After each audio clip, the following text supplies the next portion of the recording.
দাম বাড়লো ইয়ামা R15M Indonesian version বাইকটি। নতুন দাম কত বা আপডেট বাজার মূল্য কত সেটা আজকের ভিডিওতে আমি আলোচনা করব। ভিডিওটি প্রথম থেকে শেষ পর্যন্ত আপনাদের ধৈর্য সহকারে দেখতে হবে, তাহলে বুঝতে পারবেন ইয়ামা R15M ইন্দোনেশিয়ান ভার্সন বাইকটির দাম কত চলতেছে।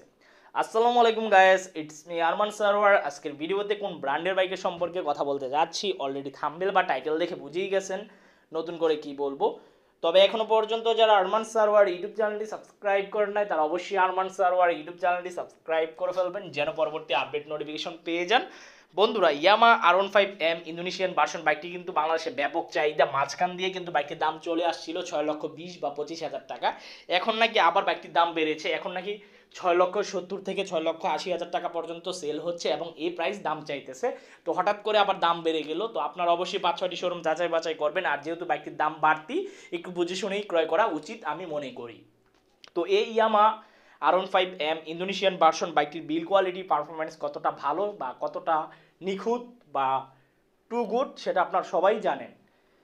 ইন্দোনেশিয়ান R15M এর সাথে যদি আপনি ইন্ডিয়ান R15M BS7 বা BS6 তুলনা দেন তাহলে আপনার বোকামি ছাড়া আর কিছুই না। কারণ একটা জিনিস খেয়াল রাখবেন, 1,00,000 টাকার ব্যবধানে কিন্তু বাইক এমনি এমনি হয় না, বা 50,000 টাকা ব্যবধান কিন্তু এমনি এমনি হয় না। সামান্য আমি যদি একটা এক্সাম্পল দিই, টায়ারের ক্ষেত্রে যদি বলি আমি, আপনি ইন্দোনেশিয়ান বাইকের টায়ার এবং ইন্ডিয়ান R15M এর টায়ার দেখবেন কতটা পার্থক্য। তারপর পাদানিগুলার তো পার্থক্য আছেই, আপনারা কম বেশ জানেন। আর পার্টসের যে প্লাস্টিকগুলো এগুলোও ব্যবধান আছে, আপনি টাচ করলে বুঝতে পারবেন। এই ছিল আজকের ভিডিওর আপডেট ইনফরমেশন। দেখা হবে ইনশাল্লাহ পরবর্তী ভিডিওতে। সবাইকে অসংখ্য ধন্যবাদ এভাবে আমাকে সাপোর্ট দেওয়ার জন্য। ভবিষ্যতে এভাবে আমাকে সাপোর্ট দিয়ে যাবেন ইনশাল্লাহ, এবং আল্লাহ হাফেজ।